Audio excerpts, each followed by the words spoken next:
Voilà, c'est vrai que c'était impressionnant.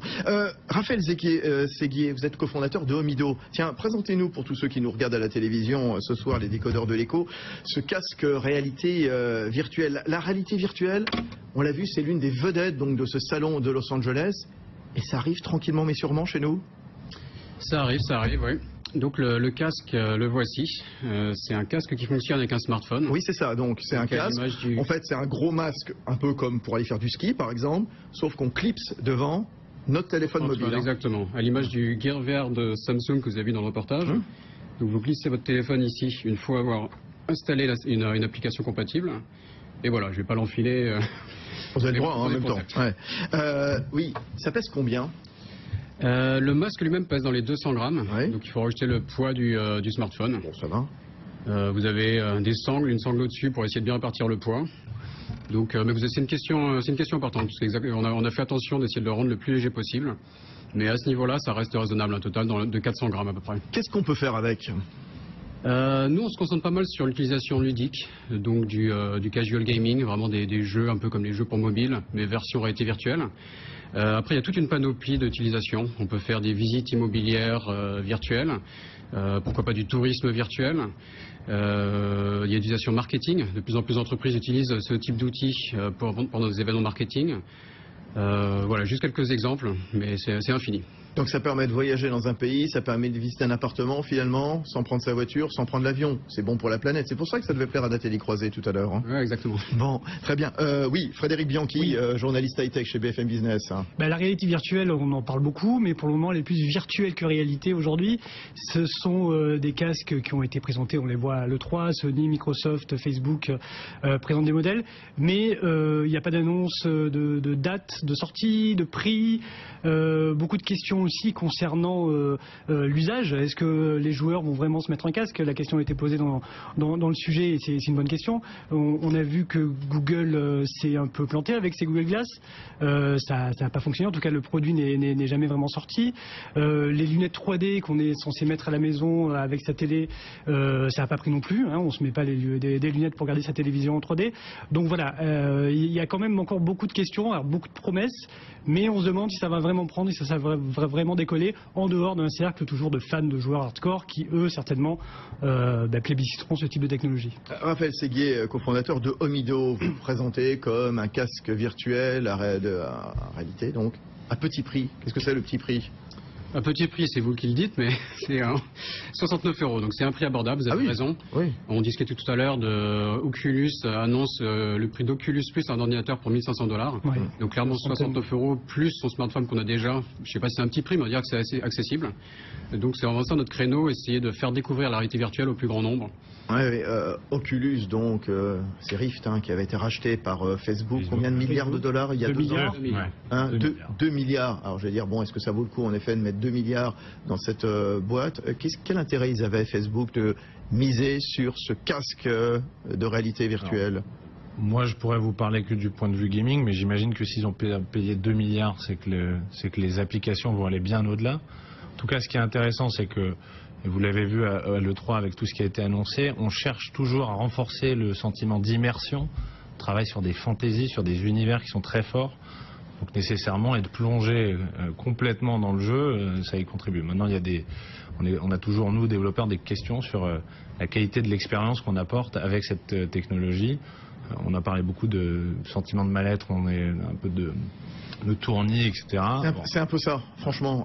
C'est vrai, alors je ne sais pas du tout, on va vous demander dans un instant, Raphaël Séguier, mais je ne sais pas si les médecins ont commencé ou pas à se pencher dessus. On est adulte, je me mets à la place par exemple d'adolescents qui vont regarder ça toute la journée.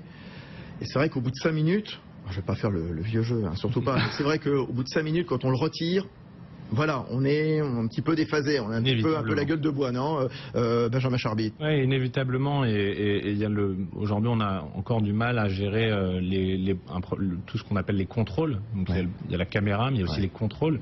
Comment on crée cette sensation de mouvement pour le joueur qui est pour lui qui est statique, alors que son personnage est lui en train d'avancer dans le jeu. Donc c'est pas une autoroute aussi évidente à prendre aujourd'hui. Développer la compatibilité, c'est relativement simple. Maintenant, dédier son produit et le contenu à Oculus, il y en a très peu qui vont prendre ce risque pour le moment. Bien sûr, Raphaël Séguier, vous avez planché un peu avec des médecins justement, à la fois sur eh bien l'accoutumance, sur le fait d'être en permanence en réalité virtuelle, par exemple un jeune qui regarderait ça 8 heures par jour par exemple. Sur le léger effet de mal de mer que vous ressentez la première fois, ça a priori on s'habitue assez vite quand même. Il y a des gens qui sont plus sensibles, monsieur en fait partie, c'est ce qu'il m'expliquait. Si vous êtes sensible au mal de mer, typiquement avec la réalité virtuelle, vu qu'il y a un léger décalage entre ce que vous voyez et vos mouvements, vous pouvez avoir mal au cœur.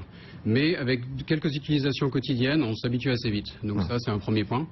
Nous, au niveau des médecins, donc on est compatible avec toutes les normes et toutes les régulations en place.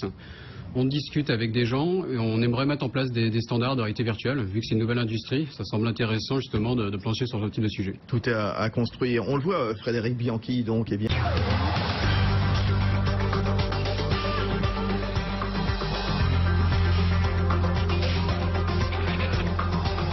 L'écho s'éclaire sur BFM Business. Fabrice Lundi reçoit les décodeurs de l'écho. Les décodeurs de l'écho, donc gros plan ce soir sur le plus gros salon mondial du jeu vidéo au monde, l'E-Cube de Los Angeles. Ça ouvre donc, eh bien, au moment où on se parle, parce qu'avec le décalage horaire évidemment il y a 9 heures de moins, ça ouvre aujourd'hui mardi avec les nouvelles tendances, avalanche de produits, avalanche de jeux. Et vous savez quand les grands studios sortent des jeux, on compte en dizaines de millions d'exemplaires et tout autant évidemment beaucoup plus de rentrées financières en dollars. Deux tendances cette année, la réalité virtuelle, vous savez ces masques vous savez que l'on met et qui permettent, comme nous l'expliquait tout à l'heure, montrez encore Raphaël Séguier s'il vous plaît, vous êtes cofondateur de Omido, c'est un casque de réalité virtuelle qui permet de visiter des appartements, qui permet de jouer également, de voyager également, tout simplement en se mettant un masque. Oui. C'est une évolution historique dans le domaine du jeu, franchement. Il y a un avant, un après. Aujourd'hui, vous le prétendez ?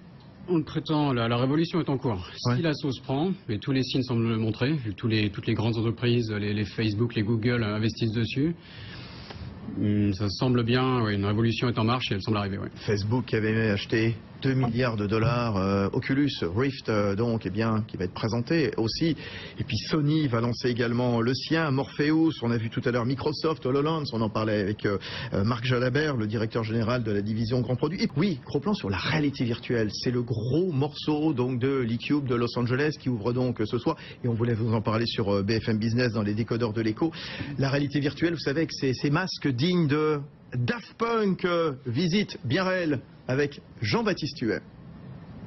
Raphaël Séguier, Omido. Là où les deux sujets se rejoignent, c'est que, je ne sais pas si vous avez suivi, mais YouTube a rajouté une fonction de vidéo à 360 degrés récemment.